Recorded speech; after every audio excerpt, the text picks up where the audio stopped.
My name is Jess and welcome to the Storyteller Fox. Come along and listen to read aloud books, be it for bedtime, story time, or simply to read along.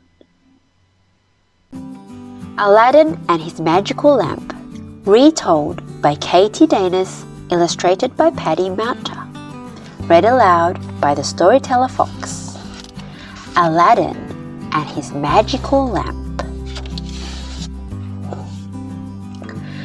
Chapter 1. A Magic Uncle. There was once a lazy boy named Aladdin. His dad, who had to run the family business alone, died of worry. Aladdin's mother was in despair. One day, Aladdin was messing around as usual when a man came up to him. "Aladdin," he cried, "it's me, Uncle Ebenezer, your father's long-lost brother." I didn't know I had an uncle, thought Aladdin. "I've been away for many years." That evening, Aladdin's new uncle invited himself to supper. When he heard that Aladdin didn't have a job, he bought him a fancy store to run. Aladdin and his mother were very happy. Neither of them guessed Ebenezer was really a wicked magician. The next day, Ebenezer took Aladdin on a long walk out to the sea. "Here we are," said his uncle at last. He lit a fire, threw some powder on it, and said some strange words. A trapdoor made of stone appeared in the glass. Aladdin was astonished. His uncle could do magic. "Under this stone there are many treasures, but I only want one," said Ebenezer. "Bring me the lamp." "But uncle..." "No buts. Take this ring, it will protect you," he added, pushing Aladdin down the steps. Aladdin went through 4 rooms of gold into a garden of fruit trees. The fruit sparkled like pieces of glass. He saw the lamp, stuffed it in his pocket, then picked handfuls of the pretty fruit. "Hand me the lamp," cried Ebenezer from the entrance. But Aladdin had taken too long finding it. Ebenezer thought he'd been tricked. "How dare you keep the lamp for yourself?" Before Aladdin could answer, there was a loud thud, and everything went dark. Chapter 2. 2 Genies. Aladdin was trapped. It was cold, dark, and very spooky.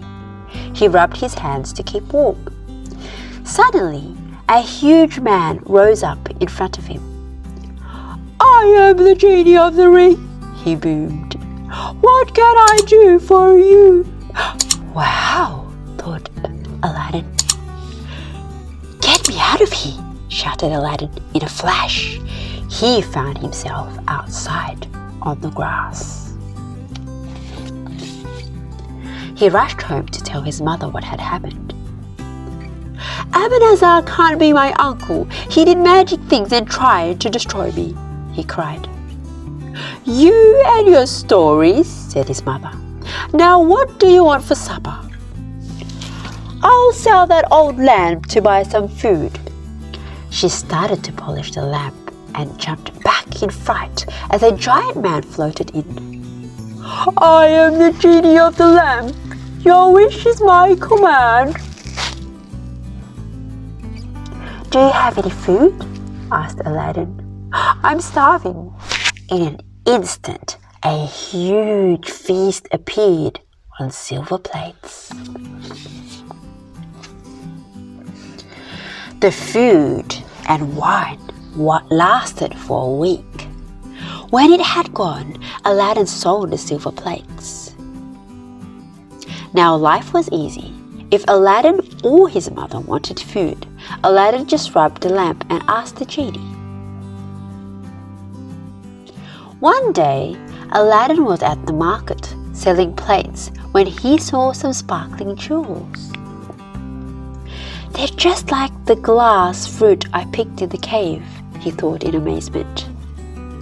He ran straight home, found the jewels he'd picked in the cave, and hid them.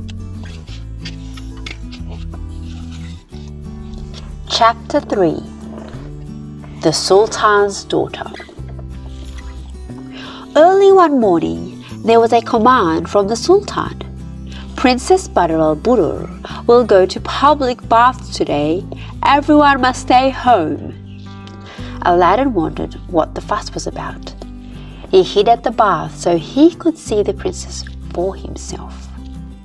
When she lifted her veil, Aladdin almost fainted.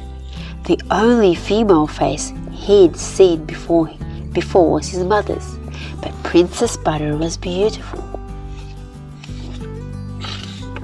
He skipped home with starry eyes and a silly smile. "What's the matter?" asked his mother. "I'm in love with the Sultan's daughter," he sighed. "I must marry her." His mother laughed, but Aladdin was serious. "If I don't marry, I'll pass away," he said. He begged his mother to ask the Sultan for his daughter. "Take him these jewels as a gift," he added. "The Sultan will never agree," cried his mother, but she was very worried about her son. So she did as he asked. The Sultan lived in a grand palace. On her first visit, the Sultan didn't even look at Aladdin's mother, but she went back again and again, until finally he spoke to her. "Why do you keep coming to my palace?" She told the Sultan about her son's love for Princess Badr. "We are not worthy of your greatness," she mumbled, "but here is a small gift." "I've never seen jewels so big." "Badr does need a husband," the Sultan said. "But you said my son could marry her," cried a thin man beside him. The man was a powerful lord called a vizier. He whispered something in the Sultan's ear. Then the Sultan turned to Aladdin's mother. "Your son can marry my daughter in 3 months," he said. "I'm going to marry the princess," said Aladdin happily. Chapter 4. The Wrong Husband. 2 months later, Aladdin's mother was in the city. Everyone was talking about a royal wedding. "Princess to marry vizier's son today," shouted a herald. Aladdin's mother rushed home to tell Aladdin the bad news. He was very upset until he remembered the genie of the lamp. He ordered the genie to disturb the couple that very night. "Put the vizier's son out in the cold and bring Princess Badr to me." At midnight, the genie brought Badr to Aladdin's house and left the vizier's son in the dark, damp street. "You're safe with me," said Aladdin softly. Before sunrise, the genie returned Badr to the vizier's son to their room. "What's wrong?" asked Badr's parents at breakfast. "You look awful." Princess Badr kept very quiet. That evening, the vizier's son prayed for a peaceful night's sleep. But at midnight, the genie came again. After another cold night on the street, the vizier's son had had enough. "I'm sorry, Sultan," he said. "Your daughter's wonderful, but I can't cope with these horrible nightmares." "Oh, well, it wasn't meant to be," replied the Sultan, and he ended the marriage. Chapter 5. Aladdin Gets Married. Before long, Aladdin's mother went back to see the Sultan. "Tell your son to send me more jewels," he told her. "I want 40 plates full," he went on.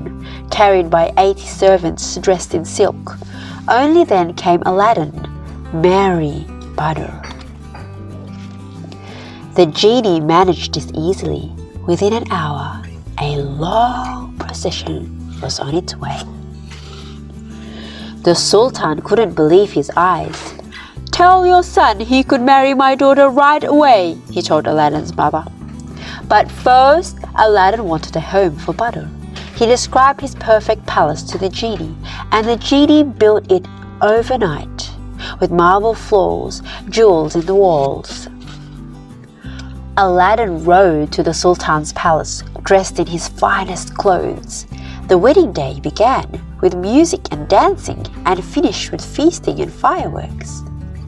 That evening, Badr went to her new home. She was delighted. Aladdin was the most handsome man she had ever seen, and their palace would be the best in the world. Chapter 6. Ebenezer returns. Far away in the desert, Ebenezer learned of Aladdin's good fortune. "He must have escaped with a lamp," he snarled. He went to Aladdin's city to find the lamp. "New lamps for old," he shouted. "New lamps for old." Badr heard the shouts from her palace. That sounds good, she thought, and found an old lamp to give him.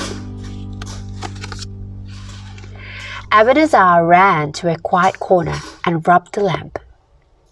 "What can I do for you?" asked the genie. "Take me, the palace and the princess, to the middle of the desert," said Ebenezer. Later that morning, the Sultan looked from his window and nearly fainted. "My daughter's palace has gone," he said. He thought Aladdin had tricked him and sent him some soldiers to arrest him. Aladdin returned from a hunting trip to find a group of soldiers and no palace. He was just as surprised as the Sultan. "Don't worry, I'll find your daughter," he promised. Aladdin clasped his hands together in despair, and the genie of the ring appeared. "I'd forgotten about you," said Aladdin. "Please help me." "I can't bring Badr to you," he replied, "but I can take you to her." Seconds later, Aladdin was beneath Badr's window. "A wicked man tricked me." "Don't worry," Aladdin called. "I have a plan. Agree to eat with him tonight." Ebenezer was so busy gazing at Badr, he didn't see what was in his drink. After one sip, he fell to the ground. Aladdin searched the palace for his lamp. One wish later, he and Badr were home. Chapter 7. The Evil Brother. But they still weren't safe. Ebenezer had an evil brother, and he wanted revenge. The brother dressed up as Fatima, a holy woman. He stood outside Aladdin's palace pretending to heal people. Badr was very excited to see Fatima and invited her inside. "What a lovely hall," said the fake Fatima. "But if you hang a roc's egg from the dome, it will be even better." The rock was an enormous bird which laid huge white eggs. Badr loved Fatima's suggestion and asked Aladdin. "No problem," he said, and called the genie of the lamp. "Anything but that," wailed the genie. "If you ask for such a thing, I must get rid of you." "But I know it wasn't your idea," he went on. "Fatima is really Ebenezer's brother in disguise. He doesn't want you alive." Aladdin was shocked. He had to think fast. He asked Fatima to heal his headache as the evil brother came closer. Aladdin grabbed him and made him perish. With no more evil men to bother, Aladdin and Badr were safe. In time, Aladdin became Sultan and his mother became a grandmother. they had all they could wish for. So the lamp and the ring were left in a drawer. Who knows, the genies may still be there today. The end. Aladdin and his magical lamp comes from a collection of Arabian stories known as the 1001 Nights. In early tellings of the story, the wicked magician isn't named, but in the first Aladdin's panettone, he called Abanazar. So that's a name we've used later. The end. And that's the end of our story time. For more bedtime stories, you can check on our YouTube playlist or listen to more storytime compilations at the Storyteller Fox. Thank you so much for watching. See you next time.